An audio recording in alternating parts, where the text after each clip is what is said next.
this experiment is a flywheel.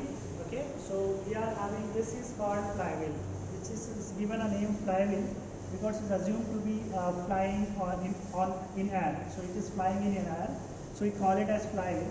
So how to do this experiment? So in this experiment we have to find moment of inertia of this flywheel. So before starting this experiment, you should know what is inertia, what is moment of inertia. So if something is moving, okay, so it will have inertia, and that inertia is nothing but the tendency of a body to remain in that state. Okay, so that is inertia, and how much it is moving, that is momentum, and the momentum will give us moment of inertia. So that we will try to find in the help of this experiment. So how to start with this experiment? To first start with the experiment, we have to find, this is our vernier caliper. Okay, so we have to use this vernier caliper to find the radius of this axle. So radius of this axle is this radius. Okay, so we have to find the radius of this axle. So this is called axle, this is my axle, and this is your actual flywheel. Okay, so first you have to find the radius of this axle. So this axle radius we have to find using vernier caliper. So the reading is around 2.1. So if you can see here, the reading of this axle is around 2.1. Okay, so here what we have done, we have found the radius of the axle. So in this experiment we have to hang this flywheel. Okay, then you can see here. So in this experiment we have this setup. Okay, this is my entire hanging of a flywheel. Okay, and then what you have to do after this hanging, you have to find the radius of this axle, which I have told you. So radius of this axle, first I will using vernier caliper. So I will find the radius of this axle at 3 different places. Then I will find the mean, and then from the mean I will find the radius of this axle. First you will get the diameter, and then from the diameter you will get the radius of this axle. Okay, then mass of a scale pan. So this is our scale pan which we are using, and the mass is written as around 17 gram. So mass of the scale pan is around 17 gram, which is written, and these are the weights which we are using to give the weights on the pan. So first this radius of this axle which we are getting is around 2.16. So we'll see what reading we are getting. Then the mass of a pan, which is M0, is around 17 gram. Number of turns around the axle, we are taking the number of turns around this axle to remain constant throughout the experiment, which we are taking it as 10. So that is 10 will remain constant. Okay, then how to start with the actual procedure? Now you have to put the weights in the scale pan. So we'll start with the 50 gram. Okay, so 50 gram weight, and the total mass will be mass of a pan plus mass in the pan. So we'll add both the mass, you will get the total mass, capital M. And then this is the torque, which is mgr. Using formula we can do, this is just a calculation. This N2 is a revolution which we will count, and T is a time. Okay, so what you have to do, you have to hang, you have to put this mass in the pan, and you have to attach the pan with the help of a string to the flywheel. You have to give the number of rotation, that rotation which will keep it at 10, and then you have to release the mass. So what will happen, your flywheel will descend, and your mass will get deattached. So inertia word will come into picture where there is no supplied force. Okay, remember that. So I will just show you one demo. This is to use to measure your time. Okay, and the number of rotation we will count it with the help with your direct eye. Okay, so I will demonstrate one reading. So just have a look. So I will demonstrate. So reading of a axle, we have this diameter of the axle we have done. Okay, with the help of this vernier caliper. Now we will start with the experiment. So how many rotations we have taken? I have told you that we will give 10. N1 is 10. So I will attach a pin here. So you have to give 10 rotations. This is your circle. So I'll start. This is one rotation, 2 rotation, 3, 4, 5, 6, 7, 8, then 9 and 10. So every time for each and every reading you have to do like this. You have to rotate it 10 times.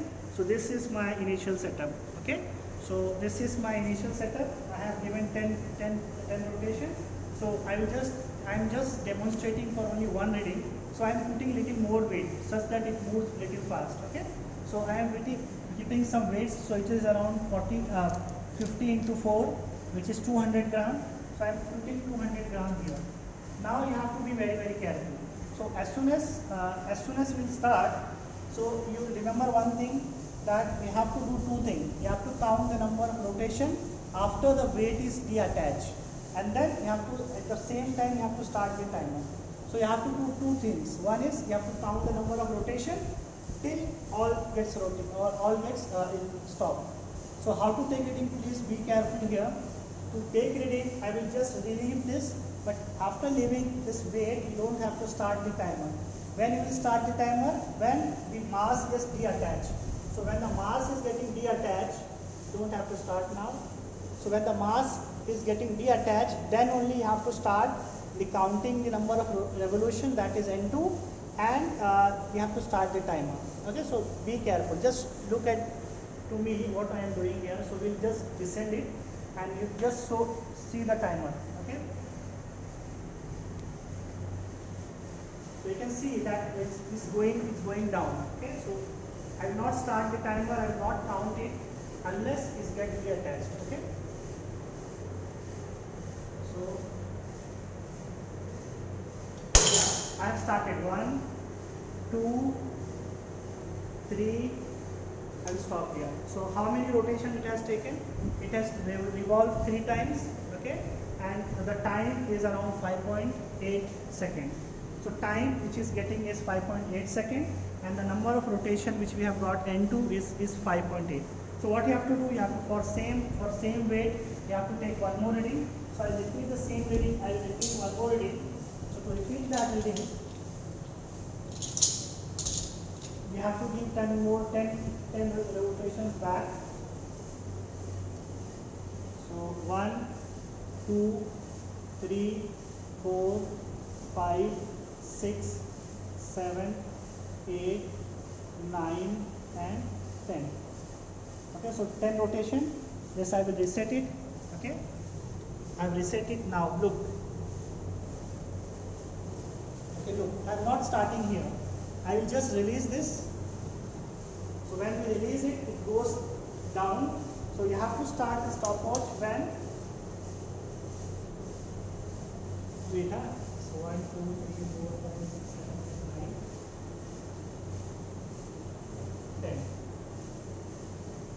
3, 4, 5, 6, 7, 8, 9, 10. So it's 10. Okay. So 10 rotation. So I will start the stopwatch when your mass is getting detached. At the same time, you start counting it. So I will just leave it. So let's see. Your mass. I'm just not put something here. So I will start this when the mass is getting detached. So just you have to wait. You have to wait till it gets detached.